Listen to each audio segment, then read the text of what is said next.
Yo, what is up guys, I'm back again with another video, and in today's video I'm going to be taking a look at the Maono DM30 streaming microphone. Just make sure you subscribe and follow me on Instagram to stay tuned for more videos. Let's get into it. Now, of course, in today's day and age, someone knows somebody that's trying to get either into streaming, making TikTok videos, and especially podcasting. To start off with the basics, this is a simple looking microphone.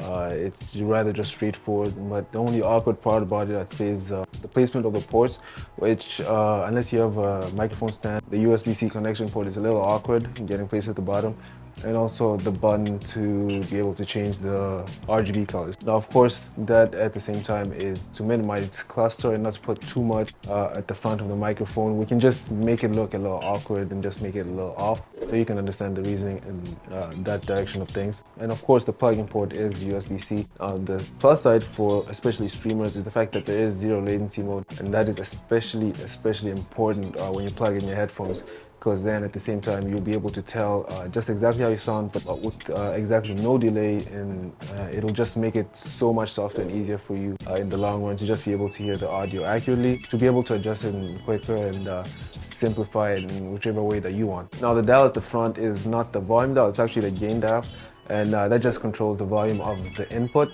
whereas volume actually just controls the volume of the output. But the really cool part is if you want to go more in depth in how you want to affect the audio, change it up a bit, you can download the app, and then from there you can change whatever frequencies you want, even the gain and the volume through the app itself. And you can just play around, see what you like. Everybody's different. For streamers, it's going to be rather different, and as well for podcasters. So you can just play around with it, see how you like it, and go more in depth with it as long as you have the app. To mute the microphone, because not everybody likes the FBI listening, so you just also have to press the gain button, and that essentially just mutes the entire microphone regardless of what it is that you're doing.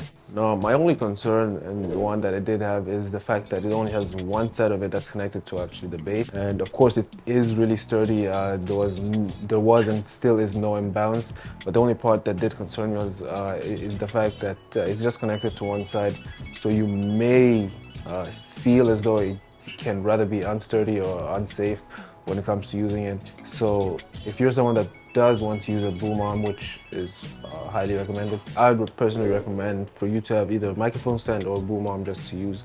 And but the sturdiness and even the one-sided part of it still can fly. So the good thing also is you have 4 different EQ modes, which is really essential for changing between frequencies and what you want to hear or what you want the microphone to sound like. So for me personally, I use Final Cut, so I do my post audio editing through Final Cut itself. But for anybody that is looking to just have it already preset, then you can change the EQ modes to what you want them to be, and have them sound already like that even before you get to the post-editing part.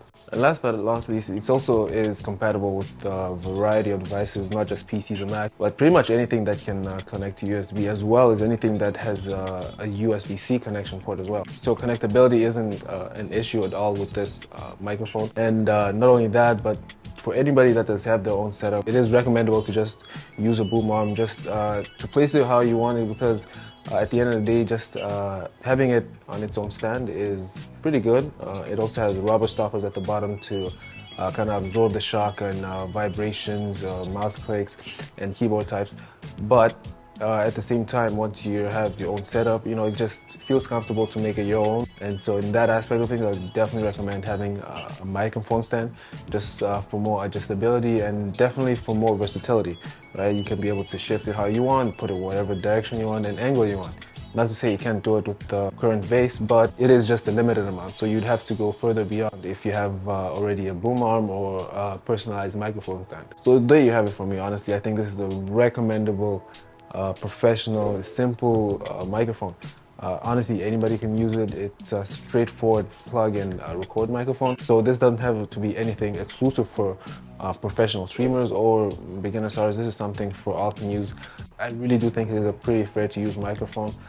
There isn't too much of a concern about the audio that makes me not want to use it or would make me not recommend it. But when it comes to using the microphone as is, I still would recommend going for a microphone stand or a boom arm if you have one. So that's been it for me, guys. Let me know what you think. Give me your opinion. Do you agree? Do you disagree? Obviously, I'm just one man. Let me know down in the comments. I'm Jadija, and I'm out.